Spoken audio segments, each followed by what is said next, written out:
So Marty over at the Metal Marty Mac channel has started a thread video on the subject of metal and movies, and to celebrate his reaching 600 subscribers.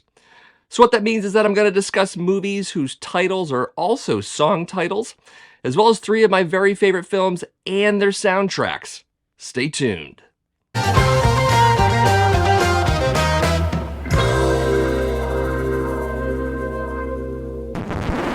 So some might remember back in April of 2023, I did a special called Classic Metal Bands and Movies, in which I discussed films that had appearances by bands. Well, Marty's done something significantly different with a combination of metal and movies, which makes this response a perfect companion to my original video. That means watch both of them when you get the chance, especially if you love when these two worlds meet. And since you're watching this, of course you do. Anyways, Marty's thread video is also a celebration of his channel reaching 600 subs, which is fantastic. So congratulations to him. Marty's over in Ireland and primarily does collection updates, VCLT, and thread response videos, much like this one. He also shows movies he picked up on physical formats and from a mix of genres. So quite a lot of movies and music, which makes sense, given this thread. Speaking of which, I've chosen to do 5 song titles that are also movie titles, and I'll show and discuss both. As for the second half of Marty's thread, I'll be talking about and showing not only 3 of my favorite movies, but their soundtracks on vinyl as well. Should be fun. Let's do this. First up is the 1980 crime thriller Dressed to Kill, directed by Brian De Palma, and starring Michael Caine, Angie Dickinson, and Nancy Allen. The plot is that a woman is murdered by a psychiatrist patient and then stalks the hooker who witnessed the slaying. A lot of classic giallo ripping off in this one, including the entire elevator kill shot, the split focusing, and the whole guy and girl play detective to solve the crime. In this case, it's the prostitute and the dead woman's son. De Palma certainly has his haters out there, sometimes for his genre borrowing, similar to Tarantino in certain respects, except that I actually can't stand Tarantino. But I dig some De Palma here and there, especially Sisters, Carrie, Blowout, and Scarface. Even The Untouchables is fine. Anyways, the title of the movie also shares its name with track 3 on Dancin' on the Edge, second album from American hard rock guitarist Lita Ford, released in 1984 by Mercury Records. Always loved the first 2 albums from her, especially her first record, Out for Blood, when she still had some of that Runaways spunk in her playing. Once we get to albums with tracks like Kiss Me Deadly and Close My Eyes Forever, I'm pretty much out. So if you're starting out with Lita, you really can't go wrong with the first 2 records. Oh, and do watch the music video for Dressed to Kill, because it's fantastic. Next is the 1980 horror film Fade to Black, directed by Vernon Zimmerman, and starring Dennis Christopher, Gwyn Guilford, and Mickey Rourke. The story here is of an outcast film nerd who gets tired of being bullied and used by others, and proceeds to kill them one by one, while dressed as various movie villains. The killer also finds time to obsess over a Marilyn Monroe lookalike, who, by the way, is pretty damn hot. Anyways, this one is certainly on the lower budget end, and it really didn't get noticed much back then, let alone gets revisited these days, but it definitely has a profound creepiness to it, and the slow mental unraveling of the killer is pretty compelling. Throw in a little pathos for the guy as well, and it actually works. My copy here is a bootleg of the film, a bit of a noisy transfer from VHS, and in 4:3 aspect ratio, but still pretty watchable. So Fade to Black is not only a movie, it's also track 4 on Doomsday for the Deceiver, debut album for American thrash band Flotsam and Jetsam, released in 1986 by Metal Blade Records. It's definitely in the power thrash vein, given the wailing vocals of Eric A.K., but also has some off-time riffing that gives it a slight prog metal vibe. It's a track that's only a little over 2 minutes long, but a definite ripper. Check it out. Next up is the 1983 horror anthology movie Nightmares, directed by Joseph Sargent, and starring Emilio Estevez, Lee Ving, and Moon Unit Zappa. The movie is divided into 4 vignettes, each telling a horror story with a supernatural bent. And although all 4 are good, it's the second one, The Bishop of Battle, that's the most memorable, featuring a possessed arcade game. The other 3 segments are Terra and Topanga, The Benediction, and Night of the Rat. Also keep your ears open for 3 fear tracks, Let's Have a War, I Don't Care About You, and I Love Livin' in the City, as well as songs from Negative Trend and Black Flag. If you dig movies like Cat's Eye or Tales from the Crypt, you'll likely get something out of Nightmares. This copy is also a bootleg, but the transfer is decent and also likely from a VHS source. Speaking of Nightmares, it's also the name of track 2 on The Plague, second EP from American crossover thrash band Nuclear Assault. It was released back in 1987 by Combat Records. Also note the printing error here on the logo and the title being off register. I like to think of it as a collector's item. Anyways, love the opening riff and thrashing drums with that raspy but strangely melodic voice of John Connolly. Kind of like an angrier Chuck Billy gargled some glass before hitting the mic.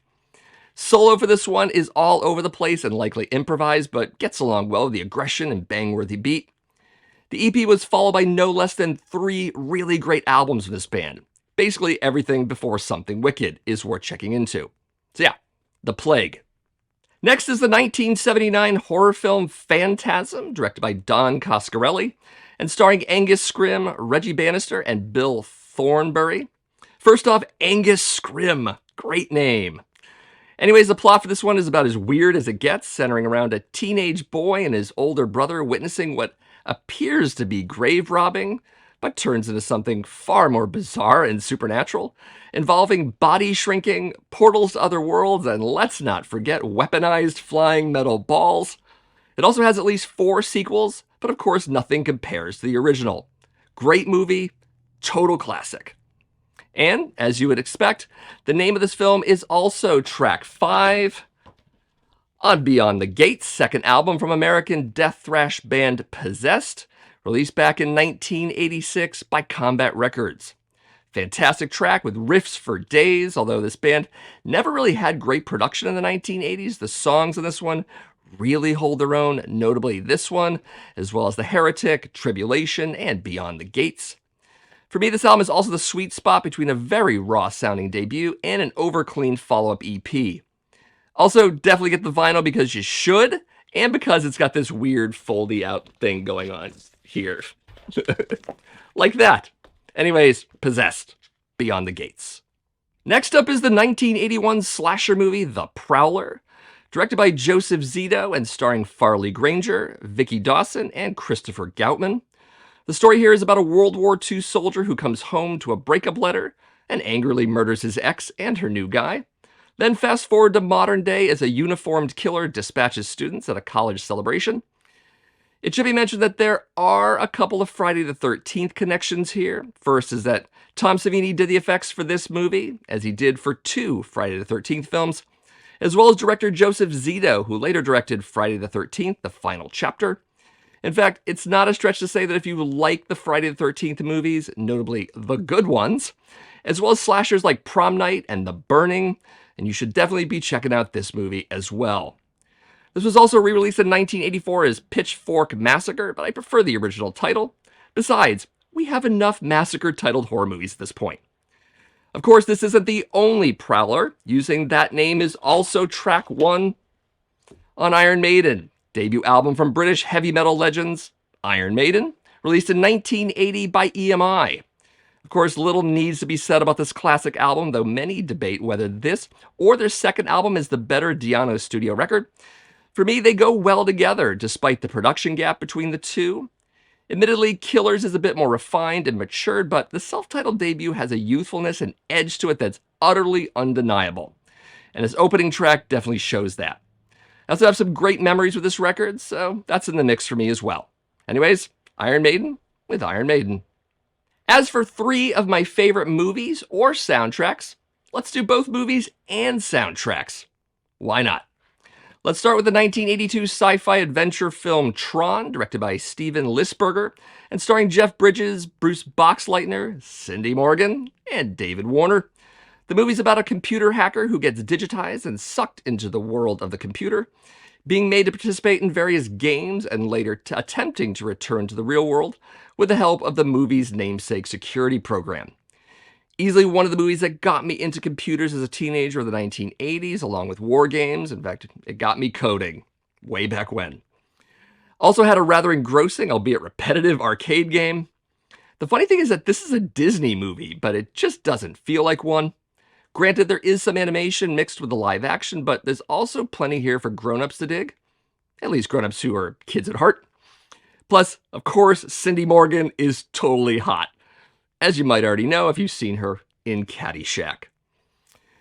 So, with Tron the movie, we also have Tron the soundtrack. This is an OG copy from 1982 on CBS Records, though a Dutch pressing.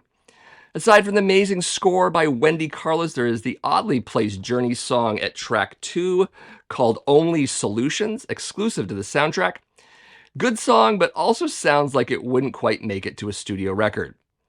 But I really do love this soundtrack, love this movie, can listen to this day in and day out. Great stuff. Next is the 1968 horror thriller Rosemary's Baby, directed by Roman Polanski, and starring Mia Farrow, John Cassavetes, Ruth Gordon, and Sidney Blackmer. The movie is also based on the book of the same name, written by Ira Levin. Safe to say that the script is often word for word from the book, with only a couple minor scenes not appearing in the movie. Anyways, the plot is that young newlyweds move into an apartment building in New York City and make friends with their neighbors, an elderly couple who have some occasional dealings with the devil.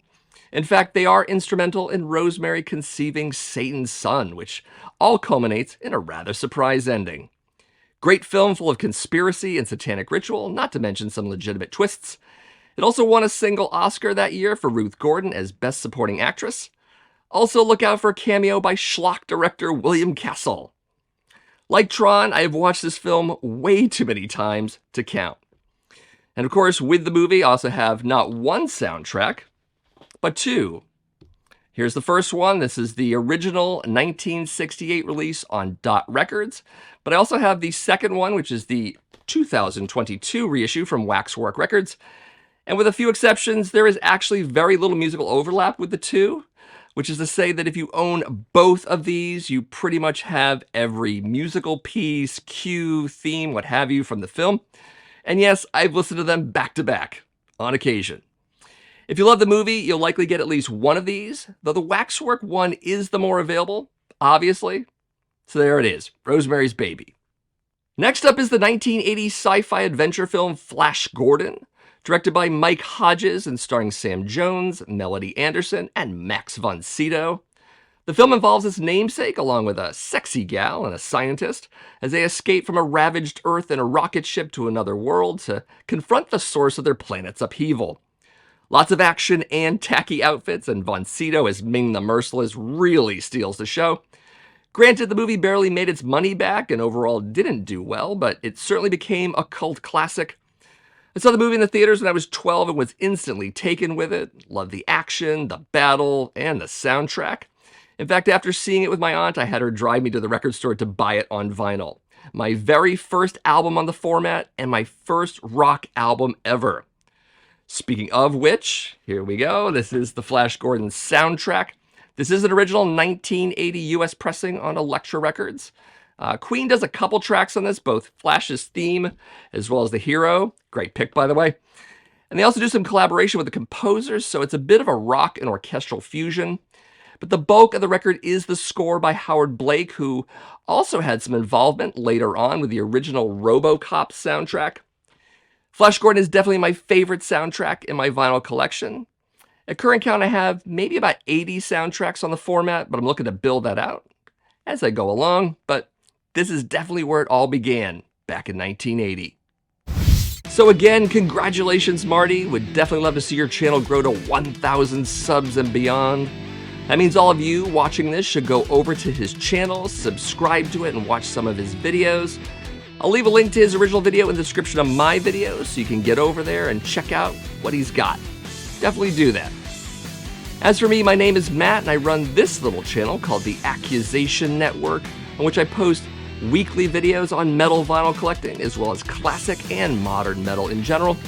If you like things like that, definitely give this video a like. Also subscribe to the channel if you haven't already done so, and share my videos with some of your friends.